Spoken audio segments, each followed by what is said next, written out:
Hi guys, this is namkraftvn, and what's going on? We're gonna be watching the next mod of ASL S18 aka ASL S18 This is gonna be round of 16, Group C.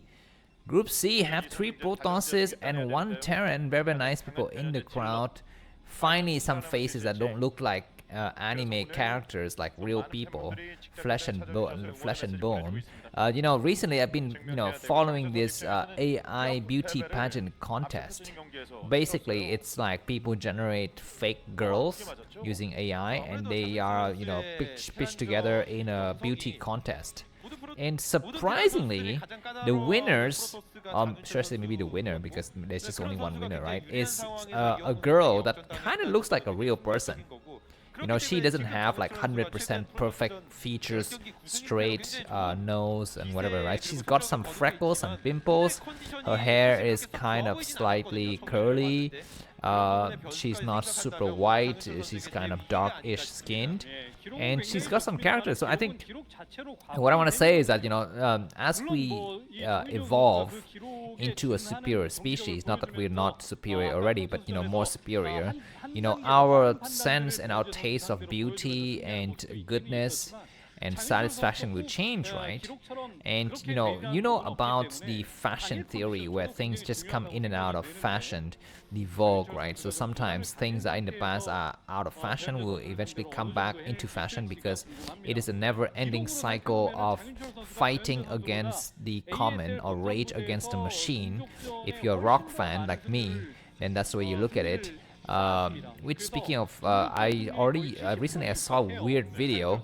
You can try to look for it on YouTube. It's like a bunch of cockroaches playing a freaking metal song. And of course the video is generated by AI, the music is generated by AI, everything else. And one of the top comments says, "Raid against the machine." I don't know if you know that joke, but raid is that spray, right? That you used to use to kill cockroaches. Excuse me. So raid against the machine is a top comment, and I find it really funny. But anyways, back to the question of what constitutes fashion, right? So things come in and out of fashion. For example, 20 years ago when I was a kid, people used to have baggy pants and long hair parted in the middle of your forehead. Who remembers that? Are those your days? Where you have those kind of long hair that kind of mimics the fashion of bands like Boyzone and the Moffats. Like, who listens to the Moffats? And Backstreet Boys, of course, to some extent. And who else is in that group? I don't know. Backstreet Boys, Boyzone, the Moffats. Aaron Carter. Yeah, Aaron Carter. Who remembers Aaron Carter, the kid? What happened to him? I don't know. So and at that time, tight jeans used to be just called gay. If you wore tight jeans, you would just call yourself gay. And then 10 years later, people who dressed up like the Moffats and Boyzone and Aaron Carter are called, I don't know what they're called, maybe just like lost or something, just like kids from the old days, right? And people start to wear tight jeans again, and showing your tight muscles and buttocks becomes the new normal. So just like that, the sense, our definitions of beauty will change over time.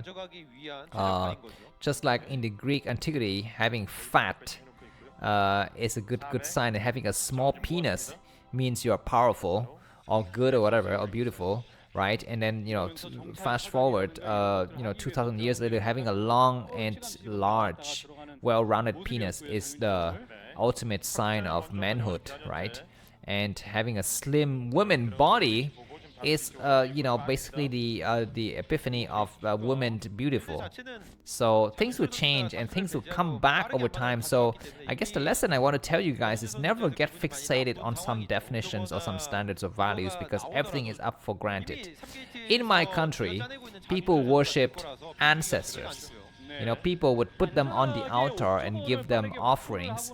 And I am not such a fan of that, because I have not grown up in my country for a while. I kind of lived overseas for a couple of years. So when I come back and I ask myself, why do I need to kind of put my grandfather's or grandfather's photo on an altar and give him some incense? I don't really understand. Once you die, you're dead. But I understand that I need to keep with the culture. I need to kind of satisfy all of the other guys, all of the other family members, right? So, but it doesn't really have any meaning. You know, whether you are Christian or, you know, Buddhist or Hindu or whatever, those are just man-made rules. And things will change. Things will change in the future. And if you know about the theory of singularity, eventually all humans and cyboids, what's the word? Cyberoid, or what is the word? What is the word here? Cyber. I'm not talking about cybernetics core for sure. I'm talking about the real thing in real life. Cyberoid. Or, I'm cyborg. Yeah, that's the word. Oh my freaking god, cyborgs. Yeah, humans and cyborgs will merge. We will have prosthetic everything, even from eyes, ears, and heart. And eventually, we don't need a body anymore because we will just use someone else's body or build our own bodies. But anyways, when that happens, humans will merge into one single existence.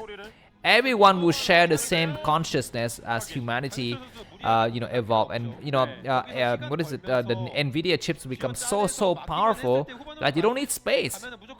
You don't need space to have memory and processing power. Everything can get run in a single nanometers worth of space, right? So there's no need to have a face. There's no need to have a body or hands or arms. There's no need to do anything. Everything will be done. Everything will be tackled at the quantum mechanics, quantum computer level, qubits that they call it nowadays. And so you just, there's no need to exist as different entities. Everyone would merge to the same being with the super consciousness. All humans and cockroaches alike will be in one single consciousness, and nothing matters anymore.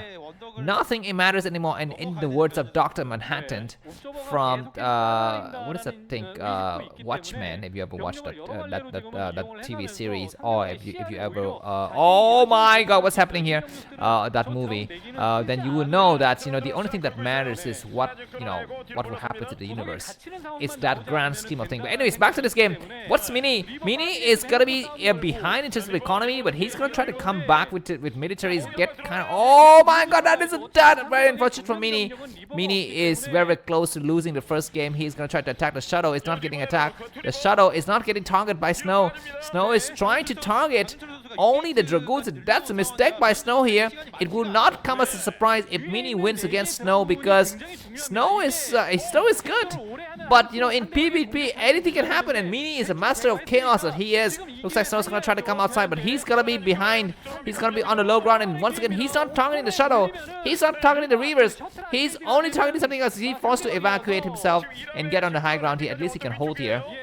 Double Reaver on the low ground is still very strong. The Dragoons need to spread out and make it a dud shot.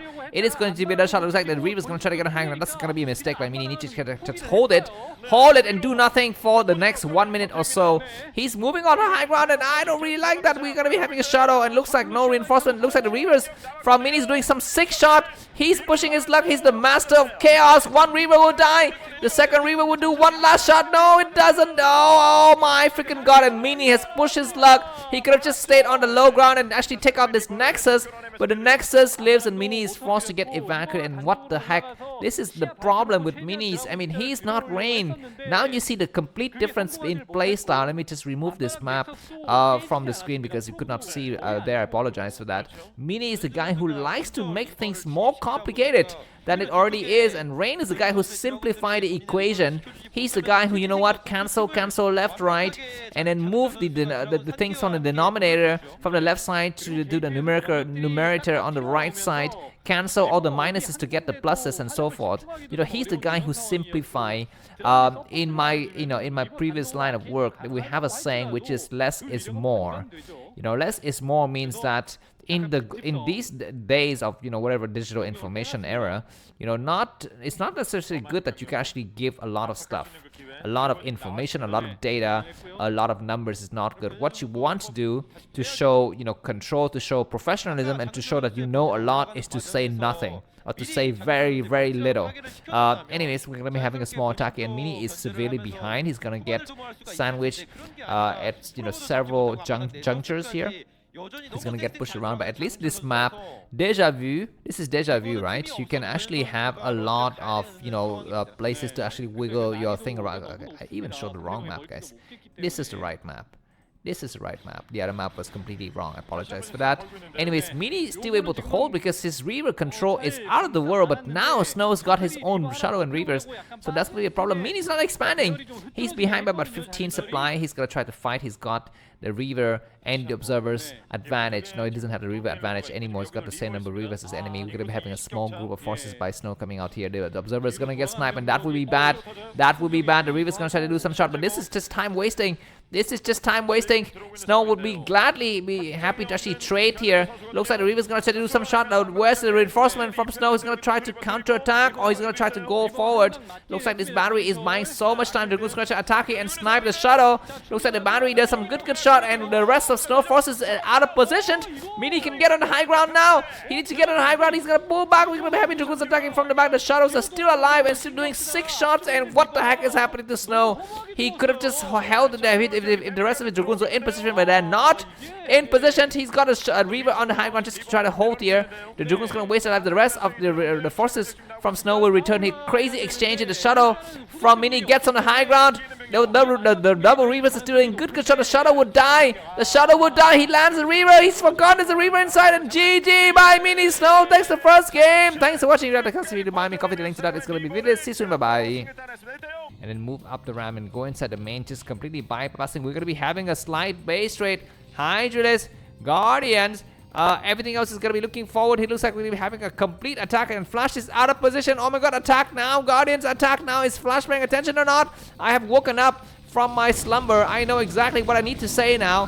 Guardians attack, and Flash is going to try to initiate a base trade now. The battles is very tense. Looks like a lot of stuff is going to be happening here. Exploding stuff, and Flash, he's going to try to move across the map. He's going to take out the Zerg's main base here, and the other side of the map we're going to be having more attacks happening. What is going to be the reaction now from Zelle? Some Hydra's going to start to move up. We have a single Sunken, and we have the Queen's Nest getting sniped here, but can Flash win?